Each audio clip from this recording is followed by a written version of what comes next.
Have you ever prayed with all your heart and still felt like heaven was silent? Have you ever wondered why your enemies seem to rise higher, even when you've done nothing wrong? And have you ever reached that point where you cry out to God, not with fancy words, but with tears and desperation? If so, then you're not alone. Because there's a prayer in the Bible, one that many believers call the most powerful cry for divine justice ever written. A prayer that reveals the depth of human pain and the limitless power of God's deliverance. That prayer is Psalm 35. Prayer is not just a religious act, it's a divine connection. It's the invisible bridge between your weakness and God's strength, between your confusion and His perfect plan. From Genesis to Revelation, we see prayer move mountains, close the mouths of lions, open prison doors, and heal broken souls. But prayer is not always easy. Sometimes it feels like the words bounce off the ceiling. Sometimes faith wavers, and sometimes silence feels louder than God's voice. Yet those moments of silence are not signs of absence. They are moments when God is working behind the scenes. That's why Psalm 35 is more than just words on a page. It's a battle cry of the righteous,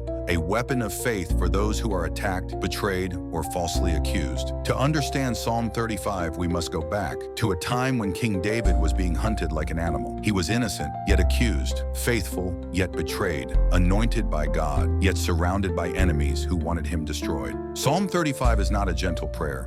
It's raw, it's passionate, it's real. David cries out, "Contend, O Lord, with those who contend with me. Fight against those who fight against me." Psalm 35:1. Can you feel the intensity in those words? He's not whispering a calm prayer. He's pleading for divine intervention. David isn't asking for revenge.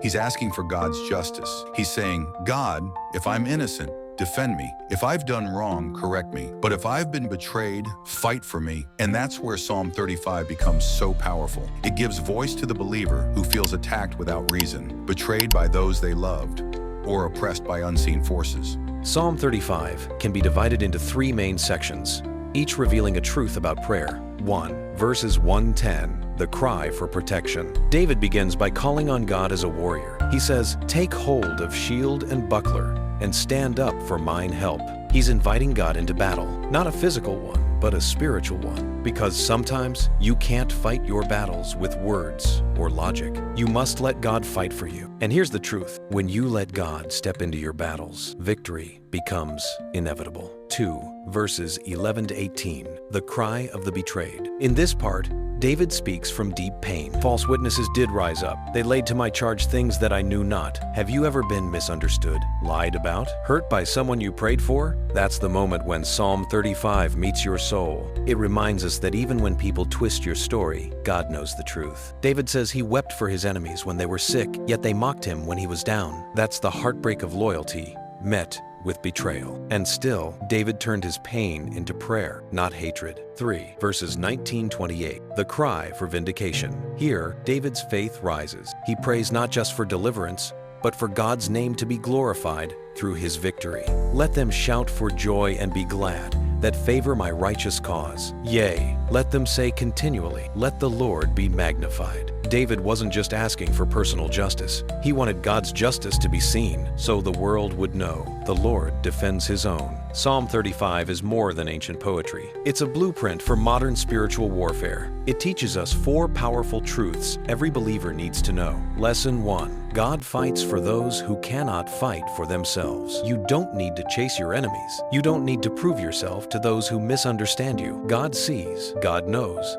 and God acts. When you hand your battle to Him, you're saying, "Lord, I trust that you are my defender, and in His timing, justice always comes." Lesson 2. Prayer is the bridge between pain and power. David prayed through his pain, not after it. He didn't wait to feel strong before crying out. He brought his weakness to God and found strength in surrender. Sometimes, the most powerful prayers are the ones prayed through tears. Lesson 3. Betrayal doesn't break you, it positions you. David's enemies thought they were destroying him, but they were actually preparing him for the throne. Every attack became a step toward his destiny. So if you're being falsely accused, overlooked, or rejected, don't lose heart. You might be closer to your breakthrough than you think. Lesson 4. True victory glorifies God, not self. David didn't pray for revenge. He prayed that through his victory, God would be magnified. When your success points others to God, that's when you truly win.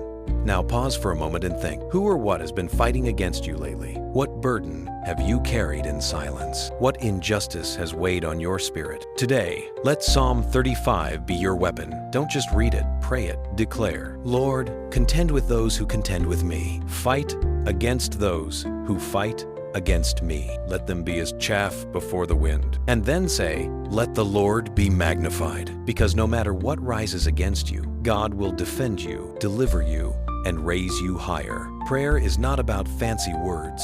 It's about honesty. It's about surrender. When you talk to God, talk like David did, raw, real, relentless. Tell him how you feel. Tell him who hurt you. Tell him what you need. And then let him fight your battle. Because when God fights, victory is certain. As you reflect on Psalm 35, remember this: God is not distant. He hears. He sees. He remembers every tear you've cried. When you pray Psalm 35 with faith, you are not just speaking words. You are activating divine justice. You are saying, God, I surrender this battle to you. And that's where peace begins. So, if you've been attacked without cause, pray Psalm 35. If you've been betrayed by someone you trusted, pray Psalm 35. If you felt powerless, forgotten, or alone, pray Psalm 35. Because this prayer is not just David's story. It can become your breakthrough story. If this message touched your spirit today, take a moment to reflect and pray Psalm 35 tonight. And before you go, don't forget to like this video, subscribe to @GodlyInfluence for more faith-based teachings, and share your thoughts in the comments below. What does prayer mean to you? Have you ever experienced God fighting your battles? Also, check out our next video on how to know when God is fighting for you. It will open your eyes to signs that divine help is already on the way. Because remember, you are never alone in battle. God is your defender. Psalm 35 is your weapon, and victory is your destiny. This is @Godly Influence, where faith meets purpose. Until next time, stay blessed, stay strong, and stay in prayer.